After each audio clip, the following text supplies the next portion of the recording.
Good morning সবাইকে। সকাল সকাল সকাল আমি চলে এলাম আমার বাচ্চার ব্রেকফাস্ট বানাতে। আগের দিন তোমরা দেখেছিলে ব্রেড দিয়ে জ্যাম দিয়ে দিয়েছিলাম, কিন্তু সেটা কীভাবে বানিয়েছিলাম সেটা তোমাদের সঙ্গে শেয়ার করিনি, তাই ভাবলাম আজকের ভিডিওতে সেটা শেয়ার করে দিই। তো প্রথমেই 3টে ব্রেডকে আমি সেঁকে নিচ্ছি। ভেবেছিলাম 4টে দেবো, তারপরে দেখলাম যে না, 4টে দিলে অনেকটাই মোটা হয়ে যাবে, খেতে পারবে না, 3টেই থাক। তো সেই জন্য একটা ব্রেডে জ্যাম লাগিয়ে দিয়ে আর একটা ব্রেডে জ্যাম লাগিয়ে ওপরে চাপিয়ে দিলাম। এরপর এই যে সিঙ্গেল ব্রেডটা আছে এটাতেও জ্যাম লাগিয়ে আমি ওপরে চাপিয়ে দেবো। ভিডিওটা মাঝখানে কারণ দাঁড়িয়ে গেলে বুঝতে পারলাম না, এখানে চাপিয়ে দিলাম উপরে। এবার সুন্দর করে পাশগুলো কেটে নেব। যে সেই ব্রেডের এগুলো আমি আরেকটা ব্রেড বার করে দেখতে গেলাম, তারপর দেখলাম যে আবার আমাকে নতুন করে সেঁকতে হবে, তাতে থাক 3টেই থাক। ওই পাশগুলো কেটে নিচ্ছে আলাদা করে।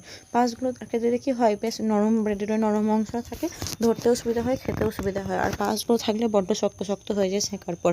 ওদেরকে আমি কেটে দিয়েছি আর এরকমভাবে দুভাগই করে নিয়েছি। তো দেখো কি সুন্দর দুভাগ হয়ে গেল। এই ছুরিটা আবার কাটছে না কেন কে জানে, মনে হয় ধার টার চলে গিয়েছে হয়তো। তো এই ঢাকনাটা খুলে আমি সবসময় বাচ্চা টিফিন বক্সে ঢাকনা লাগিয়ে রাখি, কখন কেটে এইবার কেমন টানাটানি করছিলাম ভিডিওর পরে আমি দেখছি আমি এবার টানাটানি করছিলাম কেন কে জানে, ঢাকনাটা ধরে আস্তে করে তুলে দিলেই তো হয়ে যেত। দিয়ে এই দুটোকে রেখে দিলাম, আবার এটা ঢাকা দিয়ে দেবো। বেশ এই টিফিন বক্সটা ভালো হয়েছে, ঢাকা দিলেই হয়ে যায়। এবার এই টুকরোগুলোকে ফেলে দেবো। আর এই দুটো বিস্কুট দিলাম, দুটো হাইড অ্যান্ড সিক আর একটা অরিও বিস্কুট দিলাম। বেশি দেবো না, যেহেতু এগুলো চকলেটের তো গ্যাস অম্বল হয়ে যাবে। তো টিফিন বক্স রেডি হয়ে গেলে ব্যাগে ভরে নেবো। ততক্ষণ আমি একটু জল ভরে নিই, জল ভরাটা দেখছি শ্যুট হয়নি। তো ছেলে চলে গেছে স্কুল, এখন 7:15-20 মতো বাজে। তো দুজনে মিলে একটু চা নিয়ে বসলাম। চাটা আমি করে রাখলে ওই চাটা খাই না, ওর বাবা ছেলেটাকে স্কুলে দিয়ে আসে তারপরেই খায়। দুজনে মিলে বসে একটু চা খাই, একটু গল্প করি। এই চা খেতে খেতেই ফোন এলো যে 8:30-15টার মধ্যে বেরোতে হবে, আজকে ডিউটি আছে বাইরে বোলপুরে। তো যখন বেরোতে হবে তখন দেখলাম ধরো ভাত নিয়ে যাক, কারণ এত সকালে খালি পেটে যাবে, মানে যাবে তো অল্প একটু মুড়ি খেয়ে, কিন্তু দুটো ভাত আমি সঙ্গে করে দিয়েই দিই। খুব তাড়াতাড়ি হলেও আমি দুটো সেদ্ধ ভাতও ভরে দিই, যে না একটা কিছু তরকারি বাদে কিনে খেতে পারবে। কারণ কোন জায়গায় ডিউটি পড়বে সেরকমভাবে খাবার দাবার থাকবে না থাকবে। মাঝে মধ্যে বলে নাকি ফাঁকা মাঠে ডিউটি পড়ে, তো সেরকম খাবার দাবার কিছু থাকে না। তাই একটু ভাত করে দিলাম আর একটু মুসুর ডাল করে দেবো, একটু পুরো করে মুসুর ডালটা করবো, খেতে ভালো লাগবে। আর তোমরা যে প্যাকেটে চাল নেওয়াটা দেখলে, আমার ওটা স্বভাব আছে একটু একটু করে চাল আমি প্যাকেটে করে জমাই।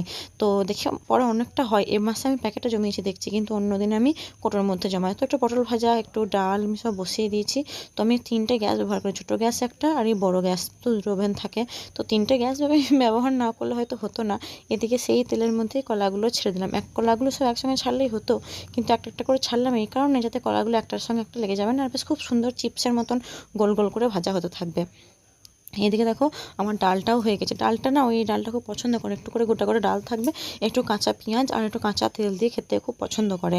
কিন্তু কাঁচা পেঁয়াজ টিয়াজ দেবো না, যেহেতু আজকে মঙ্গলবার নিরামিষের দিন, তাই জন্য। তো কলা টলাগুলো ভাজিয়ে দিয়েছি, আর এখানে ওকে অল্প মুড়ি দিয়েছিলাম তো ওই নিরামিষ তরকারিটা দিয়ে, কিন্তু ও খায়নি। তো আমি খেয়ে নিলাম। তো বন্ধুরা দেখতেই পাচ্ছ আমার খাওয়া দাওয়া সব হয়ে গেছে। এবার আমি একটু বসলাম, কারণ সকাল থেকে সব কাজ বাজ সেরে আমার হাজব্যান্ডকে ডিউটি পাঠিয়ে দিয়ে খুব দম লেগে গেছে। একটু বসলাম, বসে পড়ে তারপর কাজ তো আছেই, এখন আর কোনো কাজ নেই। রান্না বান্না, ভাতটা যেহেতু হয়ে আছে, ভাত তরকারি ডাল, তারপরে তোমার পটল ভাজা কলা ভাজা, এগুলো তো হয়েই আছে, আর কিচ্ছু করবো না। এই দিয়ে দুপুরবেলায় খেয়ে নেবো। জাস্ট ডালটা একটু গরম করে নেবো, তাহলে একটুখানি ঘি নিলে যথেষ্ট ভালো লাগবে। তো চলো বাদবাকি কাজগুলো সেরে নিই। বাদবাকি কাজ বলতে আমি একটু ফ্যানটা মুছবো আর ঘরটা ঝাড়বো। তো চলো সেগুলো শেয়ার করি। তো আমি যখন ভিডিওটা অন করলাম তখন দেখছি ভিডিও মোড অন করতেই ভুলে গেছি। আমি সব রেকর্ড করতে, মানে এগুলো শ্যুট করেছি কিন্তু রেকর্ড করতে ভুলে গেছি, যেটা আর কি ভিডিওটা অপশানটা অন করতে ভুলে গেছি। তো বিছানার এখানে পর্দাটা দিলাম, কারণ খাটের তলায় অনেকগুলো জিনিসপত্র থাকে, দেখতে খুব খারাপ লাগে, সেই জন্য পর্দাটা দিলাম। জানি না খাটের এখানে পর্দাটা কেমন লাগছে।